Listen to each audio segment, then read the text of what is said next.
qué estás trabajando ahora? Pues ahora mismo estamos tratando de hacer plantas que sean tolerantes a sequía o a salinidad.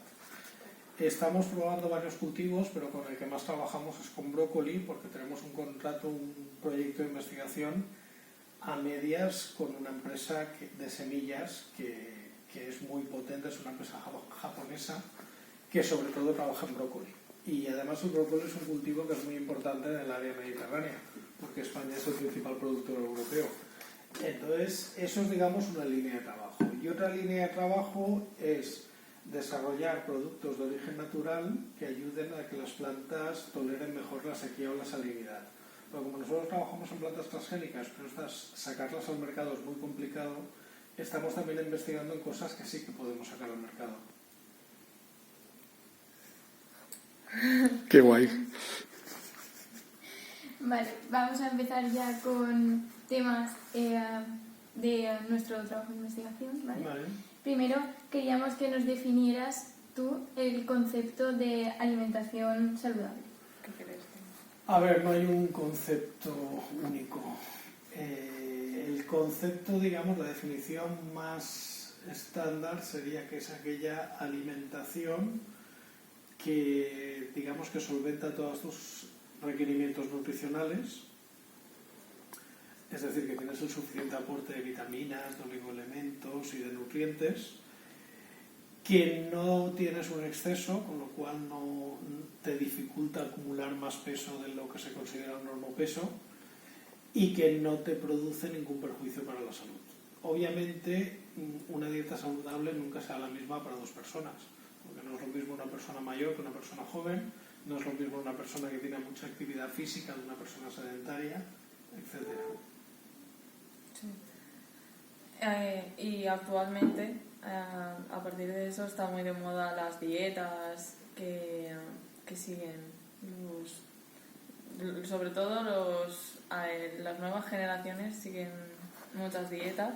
¿Y tú qué piensas sobre esto? A ver, las dietas siempre han estado de moda, porque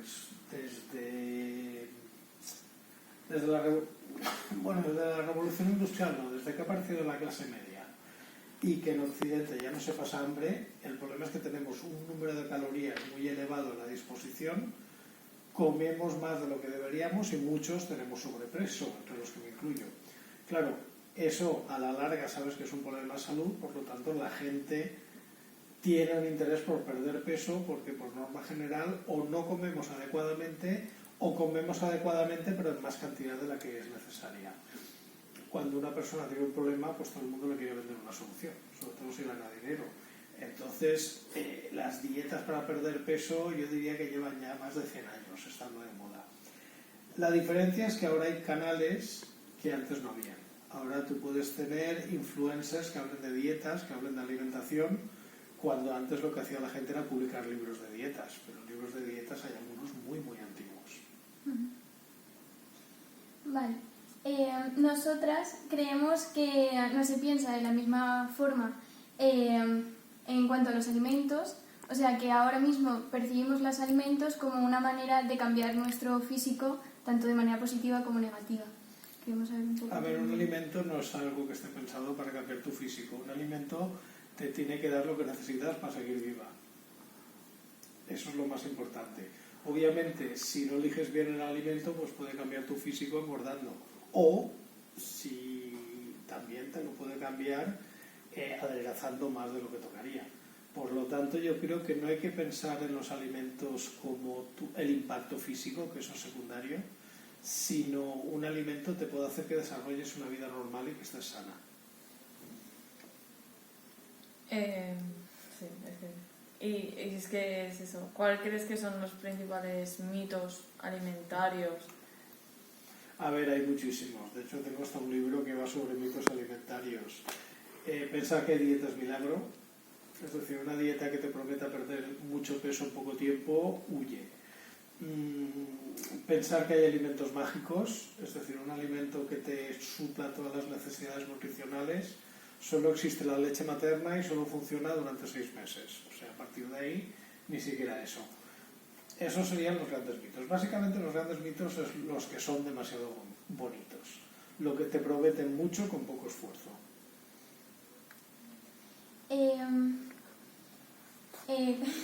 ¿Cuál crees que es el causante de la malnutrición de los niños de hoy en día? Las malas elecciones alimentarias de los padres y que la comida no recomendada es muy fácil de conseguir. Ahora mismo con los adolescentes el principal problema lo tenemos sobre todo con las bebidas energéticas. ¿A cuántos influencers seguís que anuncian Red Bull o Prime o...? Sí, Sí, muchas, que por no decir Vale. todas. Para que tengas una idea, una bebida energética de estas equivale a tomarte 3 tazas de café con 6 sobres de azúcar cada uno. ¿Tú misma te lo tomarías? Pues eso es una bebida energética de 50 mililitros.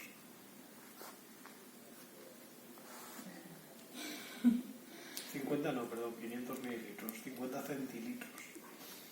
Ahora Me he dejado un cero. nos gustaría hablar un poco sobre la epigenética, ¿vale? Primero es que nos des tú una definición propia. A ver, la epigenética es toda aquella información genética contenida en el ADN, pero no en la secuencia del ADN. Es decir, es todas esas modificaciones químicas que se hacen en el ADN, pero que no alteran su secuencia. Principalmente la metilación.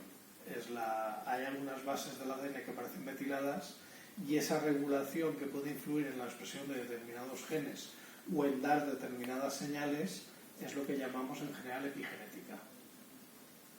¿Y qué puede desencadenar la alteración de estos genes? La epigenética se conoce desde hace muy poco. Sí que es verdad que dentro de la epigenética tenemos modificaciones que son heredables, modificaciones que vienen por el ambiente.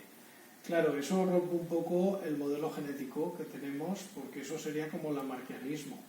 Es decir, que tú puedas heredar modificaciones que has adquirido, que se supone que eso no pasa. También es verdad que como la epigenética es nueva, ahora se quiere relacionar todo con la epigenética.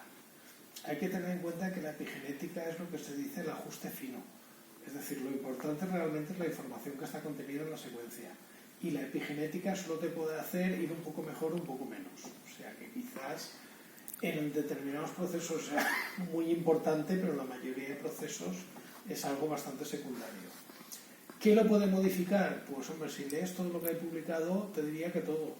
Pero claro, cuando algo se acaba de descubrir, la tendencia es a relacionarlo con todo. Luego ya veremos, cuando pase un poco de tiempo, lo que era de verdad y lo que no. Vale. ¿Y qué efectos podría provocar posteriormente, una vez? No tenemos ni idea. Es decir, hay enfermedades genéticas relacionadas con alteraciones de genes, muchas. Pero enfermedades genéticas relacionadas con cambios epigenéticos, yo no recuerdo ninguna. Quizás la hay, pero bueno, yo no soy especialista en genética humana. De momento, toda la información que hay sigue siendo muy etérea.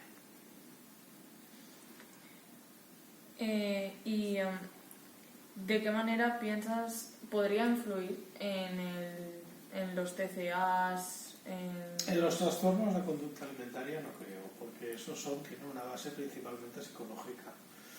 Hasta donde yo sé, no se ha encontrado base genética en trastornos de conducta alimentaria. Sí que se ha encontrado relación con la microbiota intestinal, pero ahí con la microbiota a mí me pasa lo mismo que con la epigenética, que como es algo muy nuevo y se está estudiando desde hace poco, ahora se relaciona con todo y posiblemente con todo no tenga relación. Decir que la epigenética tiene relación con trastornos de la conducta alimentaria, hasta donde yo sé, no. Y has dicho que con el desarrollo cerebral, con la psicología, como sí que... A ver, los trastornos de conducta alimentaria son básicamente un problema psicológico y que lo tratan psicólogos. En algunos casos incluso psiquiátricos, es decir, que son como un síntoma de problemas mucho más serios. Sabemos que hay muchas enfermedades psiquiátricas que se altera el patrón de consumo de alimentos. Entonces yo a una persona que tiene un trastorno de la conducta alimentaria no le recomendaría que se hiciera un test genético o epigenética. Yo le recomendaría que se fuera un psicólogo especialista, que hay muchos y muy buenos. Ahora queríamos hablar un poquito sobre los TCAs, sobre todo centrándonos en los adolescentes, porque es donde se produce el pico de incidencias. Sobre todo chicas, eso es En lo que indican mujeres las estadísticas. Sí, y en hombres. Pues ahora tenemos un problema porque los adolescentes en algunos aspectos son un colectivo muy vulnerable. Sobre todo son muy vulnerables a la información que circula por redes sociales y que circula con muy poco filtro. Hay influencers que acumulan millones de seguidores que están dando consejos que en cierta forma fomentan los trastornos de conducta alimentaria. Incluso hay algunos influencers, estoy pensando en uno muy famoso, que tiene un comportamiento claramente sectario. Es decir, y que tiene incluso denominación a la gente que no come bien según sus parámetros, los famosos healthy-fooders. Seguro que os suena esta palabra. ¿No suena? Mejor. Si no os suena, mejor. Porque eso quiere decir que no seguís a alguien que da información muy mala. Pero sí que es verdad que se ha detectado que hay muchos influencers dirigidos a un grupo de gente muy joven, adolescente, y que dan muchos consejos de alimentación que no tienen ninguna base científica. Y sobre todo tú ves las imágenes que postean, la información que postean, están fomentando unos trastornos de conducta alimentaria. Fomentando trastornos de conducta alimentaria en gente que, porque es muy joven, todavía no tiene elementos de valor para juzgar lo que es bueno o no, o todavía no tiene el suficiente criterio para distinguir. Por lo tanto, tú piensas que sobre todo las redes sociales son el principal causante de... Yo pienso que si quieres tener una buena dieta, que vayas a una buena dietista nutricionista y que no hagas caso de nada que te llegue por WhatsApp ni por Instagram. Como siempre, ponte en manos de un buen profesional o de una buena profesional. ¿Y en qué medida los docentes de los centros educativos podrían incidir en estos temas? No hay asignatura de nutrición específica, que es algo que se ha debatido mucho, hasta qué punto es necesaria o no, podría ayudar. Pero bueno, ahí tenemos el problema que muchos institutos venden Red Bulls. A partir de ahí,